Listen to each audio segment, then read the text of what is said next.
I'm on a challenging quest to design an automatic farm for every single item in the game of Minecraft. So with the introduction of wildflowers and leaf litter, I need to make some new farms. Hello there, Ray here. First up, let's take a look at my automatic wildflower farm. It works because applying bone meal in a birch forest or old growth forest will now no longer generate dandelions or poppies, but instead will generate the new wildflowers. This can be further automated by having a dispenser pointing into a grass block, and then when it's powered, it will have a chance of producing the new flower. This is done in my automatic farm by coming down underneath of here and having a dispenser pointing straight upwards into this block of grass. Once bone meal is going to place in tall and short grass pretty far out, as well as that chance of getting the wildflower. And my farm automatically breaks down the blocks into item form so we can store them. This is done by using some flowing water, as it can destroy flowers as well as grass. And this is all being controlled by a clock back here. It's a pretty simple clock. It's actually down here. It's just going in a little circle.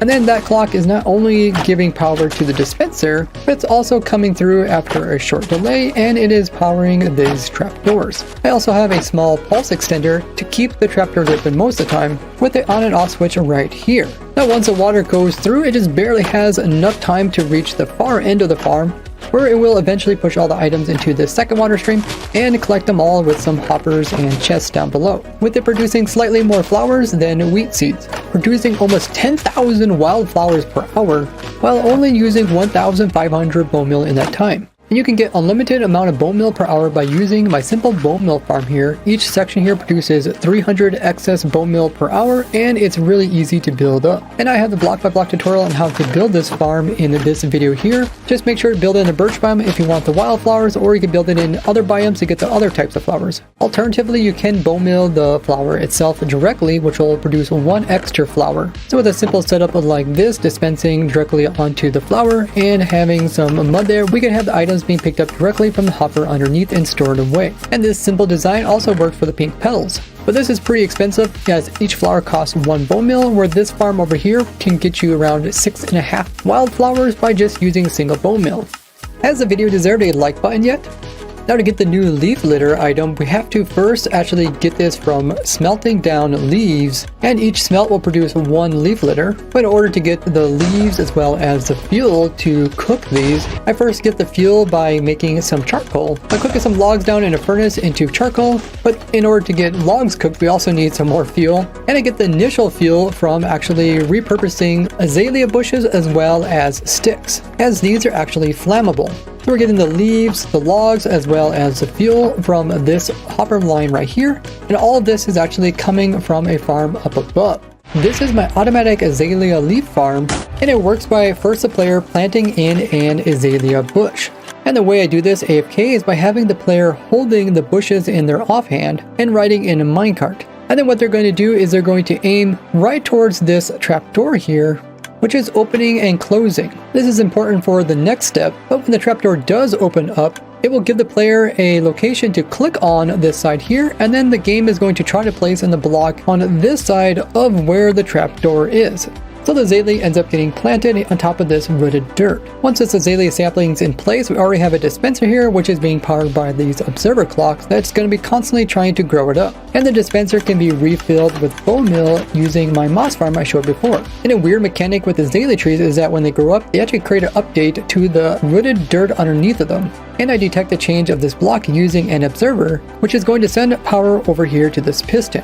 And then the piston is going to extend, which is then going to power this repeater down here. And when the repeater powers, it's going to push this piston, which is holding the rooted dirt, which is going to move the entire tree trunk upwards. This will get the tree trunk high enough up so we can actually destroy it, as we want to get the logs from the tree in order to use it for charcoal as well as fuel.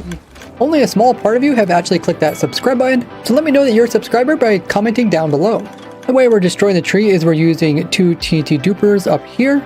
This provides an infinite source of explosions, and we're dropping them at different heights to destroy different parts of the tree. And any extra leaves are getting blown up, and this is how we also get extra azalea bushes.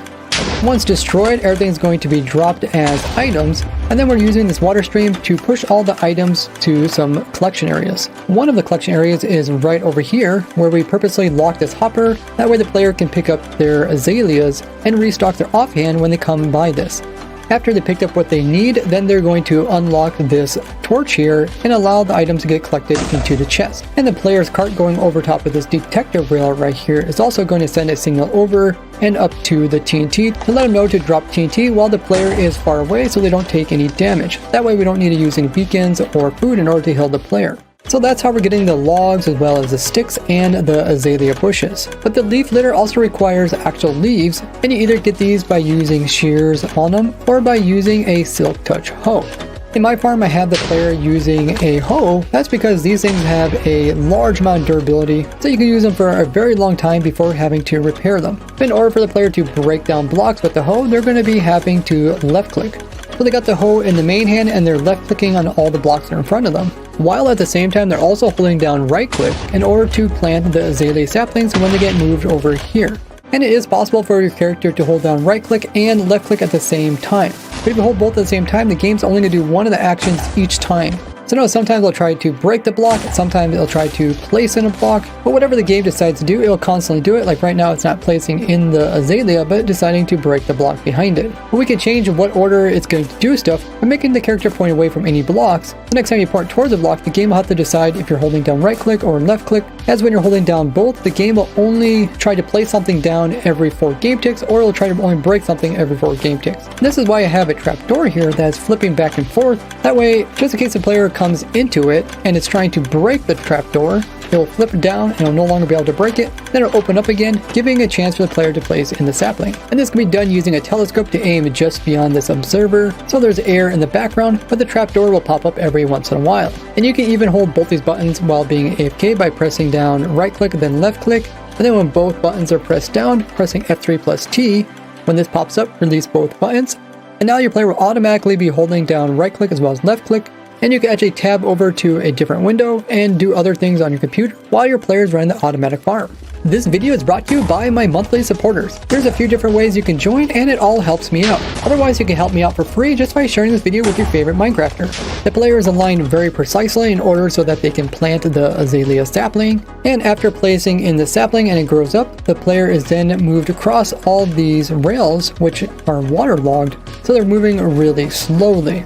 Plus, with Aqua Affinity, they can mine at the same speed despite being underneath the water, and they have a really nice hoe so they can easily instant mine all of the leaves in front of them. And you can even repair your hoe right here at the farm just by pulling out the items that come out of the furnaces rather than the hopper pulling them out, as this will give you all the XPs from these items as well as all the previous items that were smelted.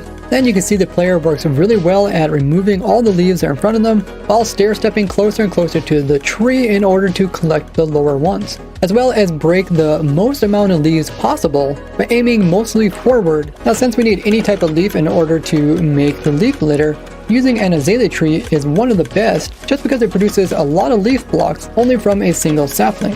And it's also better than using like a birch tree because we don't need to detect the actual tree growing, which takes up a lot of room compared to the azalea tree, which will create updates so we can have more room to have water to collect all the items, which keeps the design overall really simple. And you can build this farm by using the world download or the schematic linked below. So using all these systems together, I was able to actually make an automatic leaf litter farm in Minecraft. Now see how I designed an automatic farm for every single item in the game in Minecraft with this playlist here. And I will see you guys in the next video. Bye bye!